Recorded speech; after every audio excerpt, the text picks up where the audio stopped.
Bon les gars, j'espère que vous allez tous bien. On commence tout de suite l'actualité les amis avec ce combattant de Muay Thai qui se disloque, déboîte l'épaule et vous allez voir qu'il n'y a pas de chichi. Hein. Il va sur la corde, clac clac, il fait un truc, il la remet direct et il continue le combat. Pour info, hein, une épaule qui se déboîte, il semblerait que ce soit extrêmement douloureux. D'accord? La plupart, hein, quand tu te déboîtes une épaule, tu te roules au sol et tu pleures de douleur quoi. Et vous allez voir que le mec, soit il a l'habitude, ça fait des années que son épaule elle se déboîte, donc peut-être il a pas les mêmes douleurs qu'avant, soit le mec, gros mental quoi, gros mental. Donc je vais vous mettre ça tout de suite pour commencer les gars. Hop, attendez, 2 petites secondes.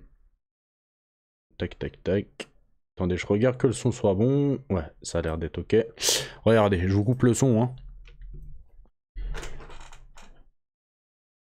Y a pas de chichi les gars. On voit son os en sortir.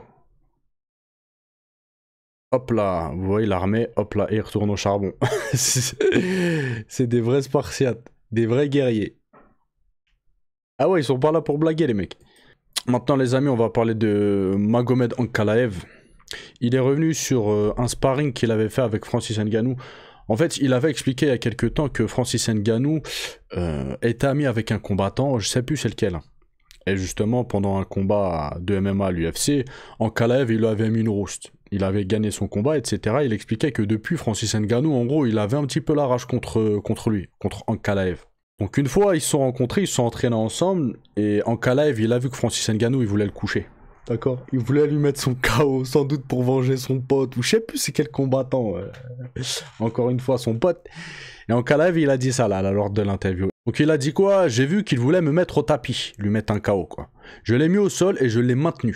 J'ai attendu que le temps s'écoule pour lui dire ne t'approche plus de moi. En gros, c'était un avertissement en gros qu'il a fait à Francis Ngannou. Je pense qu'après quand Francis s'est relevé, chacun a pris ses distances et ils doivent plus se calculer, je pense. Mais voilà, c'est une petite anecdote très sympathique. Maintenant les amis, on va parler de Thomas Spinal qui est revenu sur le combat que Khamzat Chimaev a fait. Et il a dit ça, je vous mets ça tout de suite. Il a dit à quel point je suis impressionné par Khamzat Chimaev pour l'interrogation. Ce mec est incroyable. Il est absolument incroyable. Pour faire ça, Robert Whittaker, franchement, ça m'inspire beaucoup à être meilleur. Tu entres dans la cage et tu domines un ancien champion comme ça, facilement, sans prendre aucun coup. C'est inspirant. Ce gars est incroyable. Il va sans doute devenir champion. Khamzat Chimaev, voilà, il a marqué les esprits avec son combat contre Whittaker. Que ce soit les gros champions comme Aspinal ou les novices, ou je pense qu'il a mis tout le monde d'accord. Hein. De toute façon, on est déjà revenu sur ça. Il a fait une très très grosse prestation contre Whittaker. Et il a choqué énormément de monde. Maintenant les amis, on va parler du cas Daniel Cormier. On le sait que Khabib et Daniel Cormier s'entendent très très bien. Khabib là récemment, il y a une dizaine de jours, il était revenu sur John Jones et Daniel Cormier. Et il avait expliqué qu'il ne pourrait jamais être ami avec John Jones, non pas parce qu'il l'aime pas, mais parce qu'il est en conflit avec son ami Daniel Cormier. D'accord? Donc voilà, il a expliqué ça, etc. Et à la suite de ça, Daniel Cormier a pris la parole, d'accord? Donc Daniel Cormier, il raconte une anecdote où Khabib s'était énervé contre lui après qu'il ait parlé avec Conor McGregor. Je crois qu'il avait demandé une interview, c'était quelque chose comme ça. Et là, justement, Daniel Cormier, il est revenu sur ça, et il a dit quoi? Les choses ont changé maintenant. Je n'essaie plus de demander des interviews à McGregor. Khabib n'est pas seulement un coéquipier, c'est un membre de la famille. Donc on voit qu'ils ont tissé des gros liens, et ils s'apprécient beaucoup. De toute façon, on les voit très très très souvent ensemble, ils se taquinent beaucoup, etc. Et ouais, c'est une amitié. Voilà, c'est une amitié. Maintenant les amis, John Jones, Francis Ngannou, cette star de l'UFC, il croit, etc., les titres accrocheurs. En parlant de star, il parle de Daniel Cormier, d'accord? Donc il a dit quoi lors d'une interview? Il a dit « Dana n'aime pas Francis ». Ça, je pense que tout le monde le sait. C'est un énorme problème. Mais bon sang, à quel moment tu peux en tenir compte lorsqu'il s'agit de business? Je ne sais pas s'il le fera. Là, en fait, il parle d'organiser un combat entre Francis Ngannou et John Jones. C'est l'un des hommes d'affaires les plus intelligents et les plus pointus que vous ayez jamais rencontrés. Si l'argent est un critère important, le combat pourrait avoir lieu. Donc voilà, Daniel Cormier a pris la parole, il connaît très très bien Dana White, hein. Il pense, et beaucoup pensent, et de toute façon, le premier concerné, Dana White, avait pris la parole, il avait dit, il y a moyen que ça se fasse. Voilà, parce qu'il y avait des Saoudiens, le ministre des Sports saoudien ou quelque chose comme ça, qui expliquait, le mec il est milliardaire je crois, hein, si je me trompe pas, Et il expliquait que voilà, il aimerait organiser ce combat-là et Dana White, voilà, il commençait à changer d'avis. Donc c'est très probable que ce combat ait lieu un jour. Maintenant les amis, vous allez rigoler, c'est l'heure de la rigolade. Un athlète de NBA défie John Jones. Sa réponse est sévère. Donc je vais vous lire un petit peu le topo. James Johnson fait parler de lui. Alors que l'athlète NBA pense pouvoir battre John Jones, ce dernier répond sévèrement. John Jones est quasiment unanimement reconnu comme le meilleur athlète de l'histoire de l'UFC. Si John Jones a officiellement une défaite au compteur, il ne la doit qu'à une disqualification après coup illégal. Il n'a qu'à voir le boss de l'UFC s'époumoner à chaque apparition en ce sens, etc., etc. Bon, je vais vous passer un petit peu le truc. Pourtant, certains athlètes inconscients ne semblent pas savoir dans quoi ils s'engagent lorsqu'ils parlent de défier un des athlètes les plus terrifiants de l'organisation. C'est ce qui s'est passé avec James Johnson.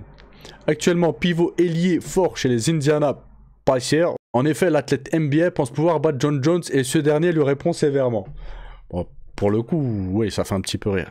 Une folie selon John Jones. Ce n'est pas la première fois que James Johnson fait parler de lui concernant John Jones. Je pense qu'il doit pas l'aimer. Voilà, ça doit être physique ou je ne sais pas si je connais personnellement. Après, ils disent quoi? L'année dernière, déjà, l'athlète de la NBA avait évoqué cette idée selon laquelle il pouvait battre le champion John Jones avec l'entraînement adéquat. Après, bien évidemment, les mecs, c'est des poids lourds. Il suffit d'une cacahuète pour mettre KO. Dans un combat, tout peut arriver. Après, c'est très très peu probable, les gars. C'est très très peu probable. Voilà, John Jones, les gars, c'est le meilleur combattant au monde. Après, on est tous humains, voilà. C'est pour ça que la probabilité est toujours possible. Et c'est quand même très dangereux. Et c'est irresponsable. Je trouve pas le terme exact. Donc des propos qui ont réitéré il y a tout juste un mois et repartagés tout récemment à l'aube de l'UFC 309. Si John Jones n'y avait pas encore réagi, c'est désormais chose faite. Donc le joueur de la NBA a dit quoi exactement sur le podcast OGS? Je pense sincèrement que je peux battre John Jones. J'ai fait ça toute ma vie. Zahma, il a fait ça, se taper toute sa vie. D'accord. Un vrai entraînement serait pour la partie au sol. Mais concernant le combat debout, j'ai le sentiment que j'ai un avantage.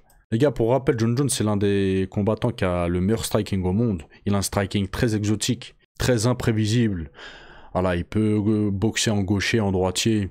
Il met des coups de coude, coups de genou, coups de pied retournés, des maguiris, coups de pied de face. Il est extrêmement polyvalent dans sa boxe, ce qui fait un combattant extrêmement dangereux parce qu'on ne sait jamais d'où le coup va venir en fait. Voilà. Il masque très très bien, il a des longs membres, il est très fort en lutte.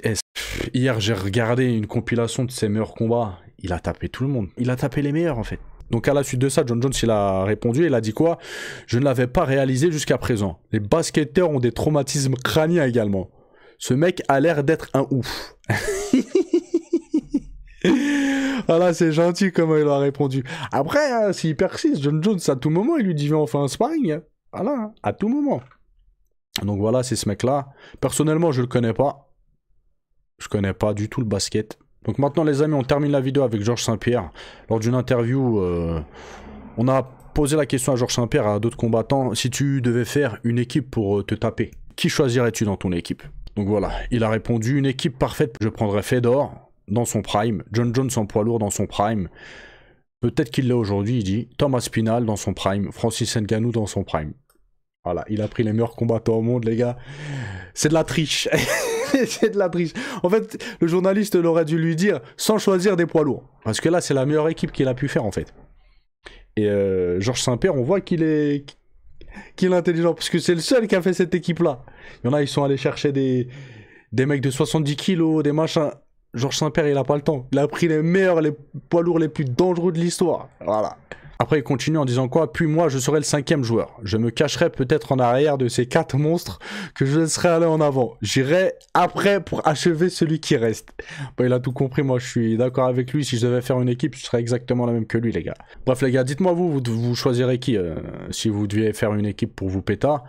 Choisissez 4 combattants maximum, d'accord? Mais enlevez les poids lourds, parce que sinon c'est trop facile, on va tous faire le même truc.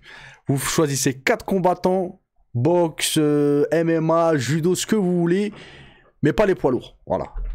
Donc je suis pressé de voir ce que vous allez mettre. Bref les amis, je vous laisse, je vous dis à la prochaine vidéo, passez une bonne journée, ciao ciao.